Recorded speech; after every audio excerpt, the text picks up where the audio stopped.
There is a time for everything and a season for every activity under the heavens. Ecclesiastes 3:1. For countless couples, few seasons feel longer than the season of waiting for a child.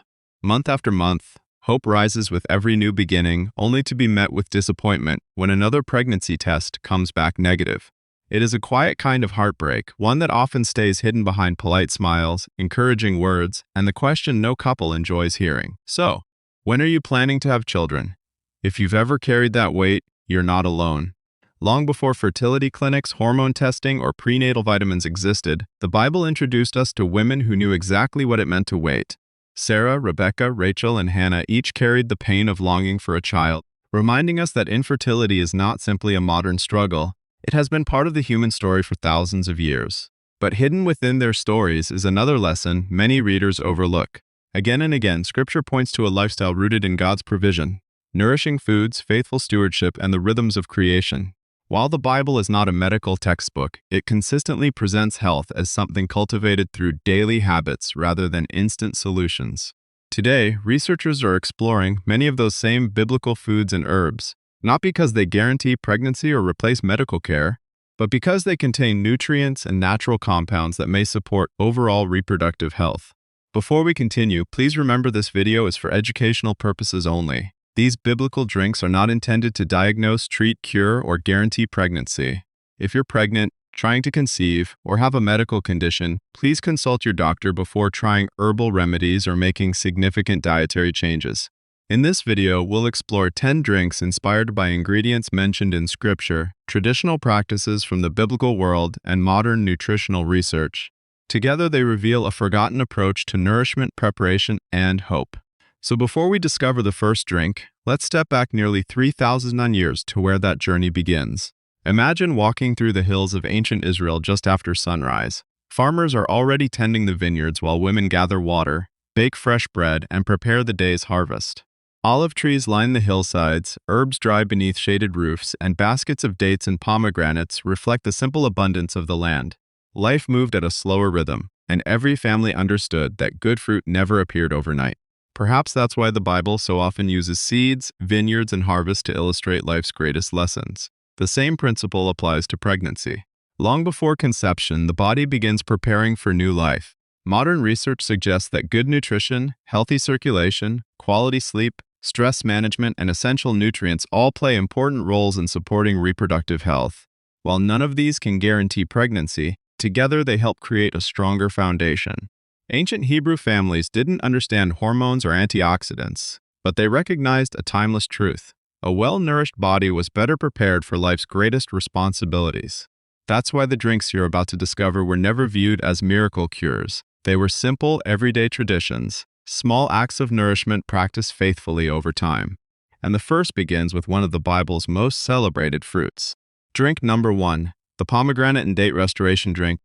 A land of wheat and barley, of vines and fig trees and pomegranates, a land of olive oil and honey. Deuteronomy 8:8, when God described the abundance of the promised land, he didn't begin with riches or precious metals. Instead, he pointed his people toward the fruits of the land itself, and among those blessings stood the pomegranate. Throughout Scripture, the pomegranate became a symbol of beauty, abundance, and fruitfulness. Golden bells and woven pomegranates decorated the robe of Israel's high priest, while the poetic language of the Song of Solomon used the fruit as an image of love and new life. It wasn't simply admired for its appearance. It represented God's generous provision. During harvest season, families gathered the fruit, while it was still heavy with juice. But unlike many of us today, they rarely wasted the peel. Across much of the ancient Near East, fruit peels were commonly dried after harvest so they could continue to be used when fresh produce was no longer available. Dates, another staple of the region, were often stored alongside them because they kept well and provided natural sweetness during the colder months. Although Scripture doesn't describe a recipe combining pomegranate peel and dates, these ingredients would have been familiar companions within the biblical world. Today, modern science offers an interesting perspective on why these foods have remained popular for centuries. Researchers have found that pomegranate peel contains concentrated polyphenols and antioxidant compounds that continue to be studied for their potential role in supporting healthy blood vessel function and protecting cells from oxidative stress. Dates contribute naturally occurring potassium, magnesium, fiber, and other nutrients that support overall metabolic health. Why does that matter? because every organ in the body, including the ovaries and uterus, depends upon healthy circulation to deliver oxygen and nutrients where they're needed most. Good nutrition cannot guarantee fertility, but it helps provide the body with resources it depends upon every single day. Imagine an Israelite woman preparing this simple infusion as another harvest season came to an end. As the water gently simmered over the fire, there was nothing dramatic about the moment. No promise of instant healing, no secret formula, just another quiet act of caring for the body God had given her while trusting Him with a future she could not yet see. Traditional preparation: gently simmer the peel of 1 organic pomegranate with 2 or 3 chopped dates in about 2 cups of water for 20 minutes. Strain the liquid and enjoy it warm. If the flavor feels too tart, a small amount of raw honey may be added, though many traditional preparations relied solely on the sweetness of the dates. This drink may be especially appealing for those looking to increase antioxidant-rich foods as part of an overall nutrient-dense diet before pregnancy. But ancient families knew nourishment required more than fruit alone. Life in the biblical world could be unforgiving, especially beyond the fertile valleys of Israel.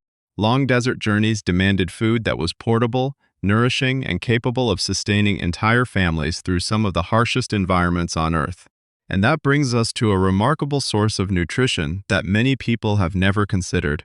Drink number 2, camel milk, a gift from the desert. He had sheep and cattle, male and female donkeys, male and female servants, and camels. Genesis 24:35. When we read about Abraham's household, it's easy to focus on the promises God made to him. Yet woven into the story are small details about daily life, including the animals that sustained entire communities. Camels were among the most valuable possessions a family could own. They carried goods across trade routes, survived long periods without water, and made travel through the wilderness possible. Interestingly, while the Bible frequently mentions camels, it never specifically mentions camel milk. However, historians know that nomadic peoples throughout the ancient Near East relied on it as an important source of nourishment, particularly in regions where cattle could not easily survive. That distinction matters. We're no longer looking directly at a biblical recipe, but at a traditional food from the same world in which many biblical events unfolded.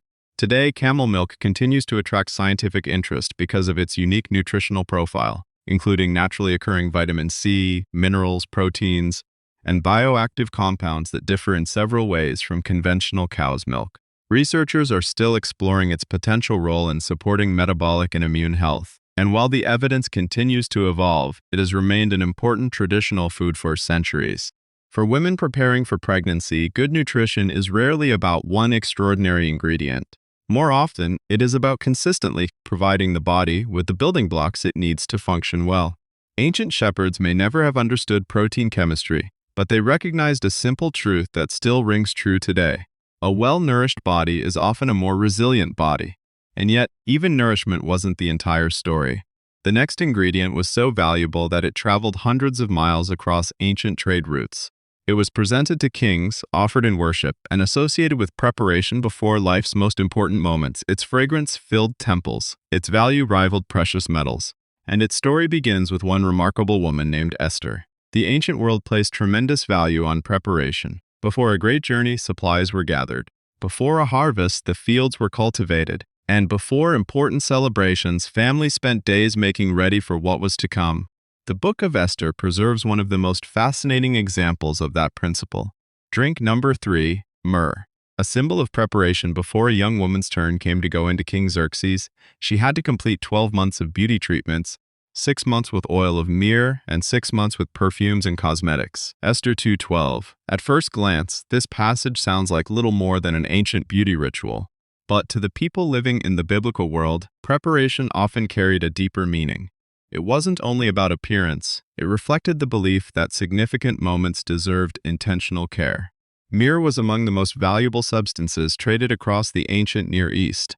Harvested as a resin from small desert trees, it traveled hundreds of miles along caravan routes before reaching cities such as Jerusalem. It was expensive enough to be offered as a gift to kings, and, centuries later, it would become one of the gifts presented to the infant Jesus by the wise men. Its fragrance made it famous, but its practical uses made it indispensable. Ancient cultures valued myrrh for preserving oils, caring for the skin, supporting oral hygiene, and treating minor wounds. Although the Bible never describes it as a fertility remedy, it clearly demonstrates how highly this remarkable resin was regarded. Modern researchers have identified naturally occurring compounds within Myrrh that possess antimicrobial and anti-inflammatory properties in laboratory settings. Scientists continue studying how these compounds may contribute to human health, though much more research is needed before firm conclusions can be made. Perhaps the greatest lesson isn't found in the chemistry of myrrh at all. It's found in the principle behind its use. Preparing for new life begins long before new life arrives.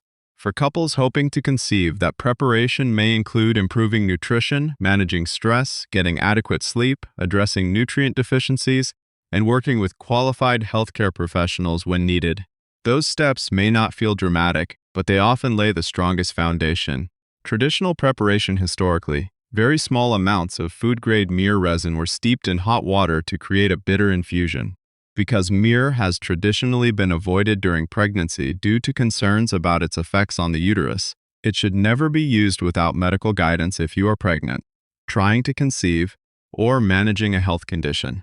Sometimes ancient wisdom isn't about copying every practice exactly. Sometimes it's about understanding the principle that inspired it, and that principle is preparation. By now, you may have noticed something interesting.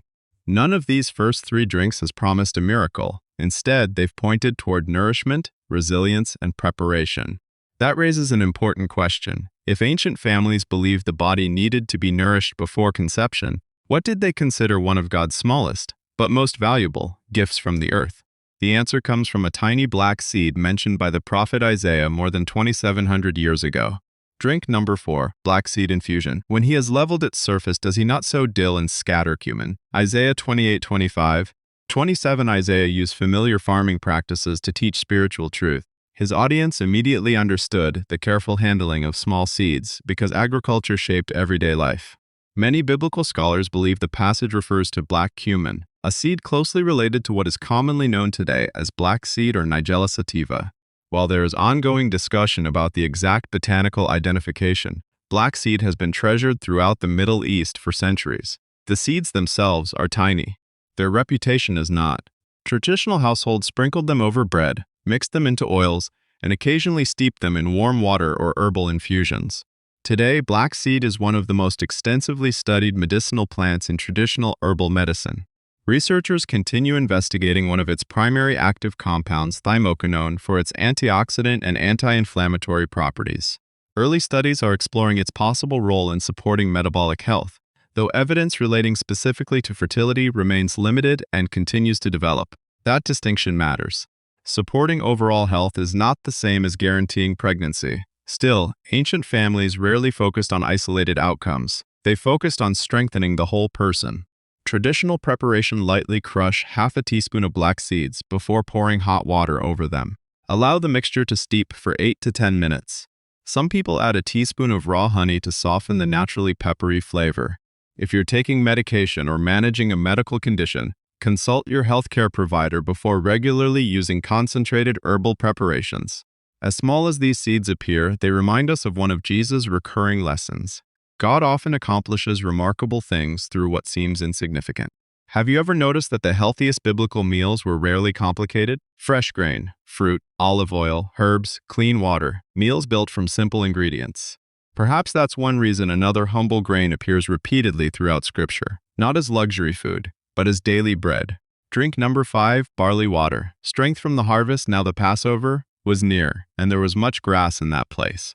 Then Jesus took the 5 barley loaves. John 6:4-11. Barley was one of the earliest grains harvested in ancient Israel. It fed families through difficult seasons and became a symbol of God's faithful provision. Unlike refined grains that dominate many modern diets, whole barley retained its fiber and valuable nutrients. It was filling, affordable, and dependable. In many traditional cultures throughout the Middle East, barley was also simmered in water to produce a light, nourishing drink that could be enjoyed warm or cooled during hot weather. Modern nutrition science offers a possible explanation for why barley has remained valued across generations. Its soluble fiber, particularly beta-glucan, supports healthy digestion and contributes to steadier blood sugar responses after meals.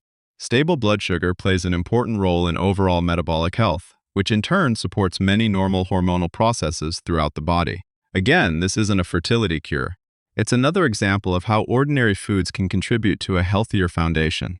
Traditional preparation: rinse half a cup of whole barley and simmer it gently in 4 cups of water for about 45 minutes. Strain the liquid and enjoy it warm. Some traditional recipes included a squeeze of lemon or a small amount of honey after cooling. Imagine drinking this after a long day in the fields, watching the sun disappear behind the hills of Judea while children laughed nearby and neighbors gathered for the evening meal. Health wasn't separated from community, or gratitude, or faith. Everything belonged together. Drink number 6. Grape and Raisin Infusion. He makes wine that gladdens human hearts, oil to make their faces shine, and bread that sustains their hearts. Psalm 104:14-15. Few plants are woven into Scripture as deeply as the grapevine. From the vineyards of ancient Israel to Jesus' teaching that I am the true vine, grapes consistently represented blessing, abundance, and God's provision. While fermented wine often receives the most attention, grapes and raisins were also important everyday foods. Dried raisins traveled well, stored easily, and provided natural energy during long journeys. A simple infusion made by soaking raisins overnight or gently warming them in water became a traditional household drink in various parts of the Middle East. Modern grapes contain naturally occurring polyphenols, including resveratrol and other antioxidant compounds that researchers continue to study for their role in supporting cardiovascular health and protecting cells from oxidative stress. Healthy circulation matters throughout the body, including the organs involved in reproduction. But perhaps the deeper biblical lesson comes from the vine itself. Fruit develops slowly. No branch produces grapes overnight. Growth requires seasons, sunlight, water, patience. Sometimes the hardest part of waiting for a child isn't the waiting itself. It's believing that nothing is happening during the waiting. Yet some of the most important work often happens beneath the surface, where roots continue growing long before fruit appears. Traditional preparations: soak a handful of organic raisins overnight in filtered water, then gently warm the liquid the next morning before drinking. The softened raisins can be eaten as part of breakfast. We've now explored 6 drinks, and a remarkable pattern is beginning to emerge. None of them stands alone. Each supports a different foundation: nutrition, circulation, resilience, preparation, digestion, or steady nourishment. But the next 4 drinks will shift our attention in a surprising direction. Because ancient families didn't only think about what entered the body, they also believed peace, gratitude, and daily rhythms were essential for flourishing. And one familiar herb, praised throughout biblical poetry for its fragrance and strength, opens the door to that final chapter of our journey. By now, one truth has become impossible to ignore.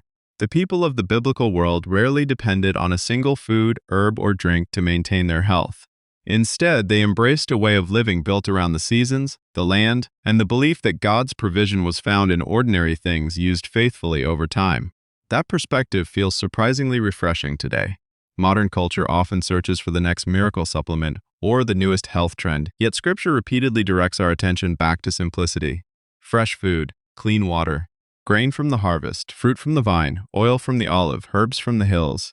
Perhaps that is why the next drink begins, not in a physician's house, but in the quiet hills where shepherds watched their flocks. Drink number 7, Rosemary and Olive Leaf Infusion. Your shoots are an orchard of pomegranates. With every kind of incense tree, with myrrh and aloes and all the finest spices. Song of Solomon 4:13-14. While rosemary is not mentioned by name in Scripture, fragrant herbs played an important role throughout the biblical world. They were gathered from the hillsides, used in cooking, preserved in oils, and valued for both their aroma and their practical uses.